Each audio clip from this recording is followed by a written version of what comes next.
estos momentos al gran sensei, al maestro copete de hueso, Ramiro Padilla Tondo. Cómo nos divertimos anoche con César Gutiérrez Priego en la mesa de diálogo de Sin Censura Nocturno. Tenía mucho que no reía tanto, querido Ramiro, te abrazo, ¿cómo estás? ¿Cómo estás, mi querido Bisonte Serrano? Un placer.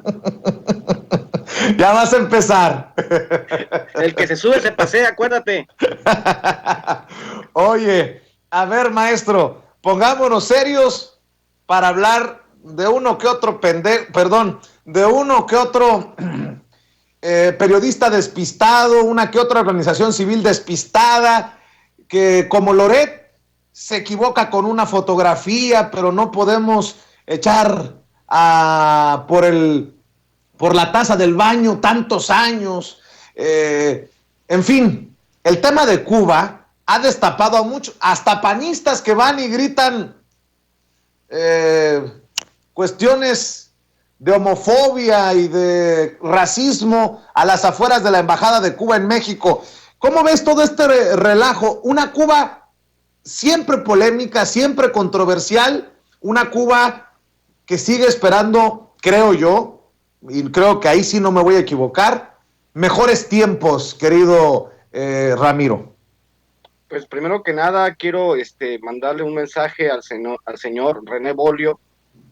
Se lo voy a mandar en su propio idioma para que me entienda. Espero que el señor lo vea y entienda, porque es el único idioma que él entiende. Espérate. Ramiro, es el espérate. único idioma que entiende ese simio. Ay, Diosito. ¿Desde cuándo no será una, y ya que estás con eso, ¿desde cuándo no será una ofensa válida decirle maricón a alguien? Tengo un amigo que me dijo cuando lo conocí, yo soy maricón, ¿eh? Y le digo, no, pues cada quien sus preferencias y sus gustos. Pero ¿en qué momento no le explicaron a este panista que eso, pues, a su nivel, en su mundo, sigue siendo una ofensa, querido Ramiro Padilla Tondo? Ayúdame, por favor, a digerirlo. Bueno, fíjate que este cuate pues ya es acusado por repartir propaganda anticastrista, o sea que no es ninguna sorpresa. Álvaro Delgado, sin embargo, escribe las ligas de este señor Bolio con grupos anticastristas y de extrema derecha, del Yunque, del Opus Dei, o sea, básicamente es como toda la basura junta en un solo personaje, ¿no? Cuando dices, ¿cuántos defectos puede tener una persona? No, pues ahí está este cabrón, estúdialo, ¿no? Es un objeto de estudio. Básicamente, lo que pretendo yo decirte este día es tratar de explicar el porqué de las cosas, el porqué Cuba no solo sufre un embargo económico, sino un embargo mediático. En este caso, tenemos que la información que llega desde Cuba, por lo regular, está totalmente distorsionada. No hay manera de prestarle el micrófono a los cubanos de a pie, para que ellos nos expliquen su situación. Y si ellos explicaran su situación, lógicamente iba a ser diametralmente opuesta a lo que te cuentan los medios con sede en Miami. Quiero recordarles a ustedes que yo hace algunos años pues leí los libros de, por ejemplo, Carlos Franqui, que era un revolucionario totalmente desilusionado, ¿no? De la manera en que se estaba llevando la revolución cubana, y pues esa era una apreciación personal. Muchas veces, también igual de los cubanos que han sido exiliados de la isla, pues lo hacen basados en una percepción personal. Es entendible, mucha gente se crea los mitos cohesionantes diciendo, pues, si tanto te gusta Cuba, vete a vivir para allá.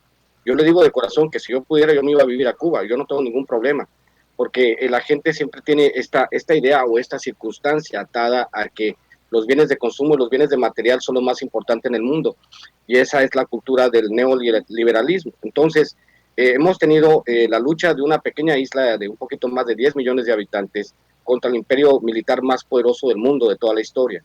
Entonces, el pueblo cubano ha sido muy bravo en defender esa instancia, esta cultura más igualitaria. El mismo Silvio Rodríguez decía que quizás no vivan en socialismo, que todavía no llegan a él, pero al menos como experiencias sociales es muy buena porque son muy solidarios. Yo que he estado en Cuba un par de veces, sé de qué se trata, sé lo que explican, porque he conocido ambas partes, la parte norteamericana, donde yo viví 25 años, y la parte cubana, donde tengo muchos amigos que yo considero familia.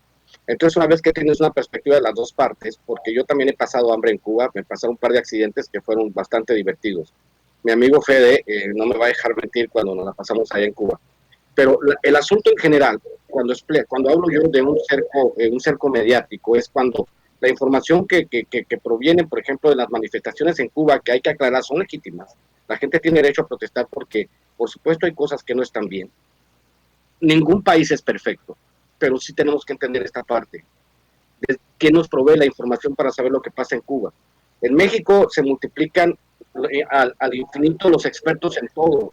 Ahora son geopolíticos, pero ayer eran expertos en energías renovables, antier eran expertos en temas parlamentarios. No sé, tú dime, o sea, tú sabes perfectamente que en Twitter se multiplican los expertos, los todólogos. A mí me impresiona, por eso digo que en México no sé por qué no somos un país del primer mundo con gente tan preparada que sabe de todos los temas, ¿no? Entonces, en el caso básicamente de Cuba, tenemos que ser honestos y tenemos que preguntarles, abrirles el micrófono. Yo te recomendaría, por ejemplo, que invitaras a los guardianes de la salud, a los doctores, que son mis amigos, que están en una misión en Guyana, que ellos pudieran aportar, ¿no?, la parte desde la perspectiva, desde la revolución, no desde la perspectiva de los medios de Miami, para saber qué es lo que está pasando en Cuba. Porque siempre es lo mismo, pues, siempre hay un cerco mediático que pide que nosotros conozcamos la verdadera situación de Cuba, porque a los cubanos no le prestamos el micrófono. Entonces para que nosotros pudiéramos formarnos una opinión de lo que realmente está pasando en Cuba, pues básicamente habría que preguntarles a ellos, porque es su país. O sea, yo no voy a ir a Venezuela a preguntarle qué es lo que pasa en Estados Unidos. A ver, señores venezolanos, ¿qué opinan de Estados Unidos? No, pues Estados Unidos es una basura. Entonces los norteamericanos van a decir, ¿por qué los venezolanos están opinando que somos una basura? ¿Por qué no nos preguntan a nosotros? Y yo digo, exactamente. O sea, el asunto de los cercos mediáticos y del control mediático que se ejerce desde el centro del control mediático mundial, que es Estados Unidos, donde está el complejo militar industrial, que exporta bombas, comparado con Cuba, que exporta médicos y profesores, que es uno de los ejemplos más avanzados de la revolución, pues no deja lugar a dudas, mi querido Vicente. Por eso hay que tratar de entender desde esta perspectiva el asunto de la experiencia con una organización social que es totalmente diferente, como es la cubana. Y yo cierro diciendo, si el socialismo es tan malo, ¿por qué no los dejan fracasar solos? ¿Por qué tienen que embargarlos? ¿Por qué atacan a los países con sistemas socialistas o que pretenden llegar al socialismo, como Cuba o Venezuela, pero no atacan a los países del norte de Europa que tienen un sistema muy parecido a los cubanos, sistemas de bienestar, ¿no? Y sobre este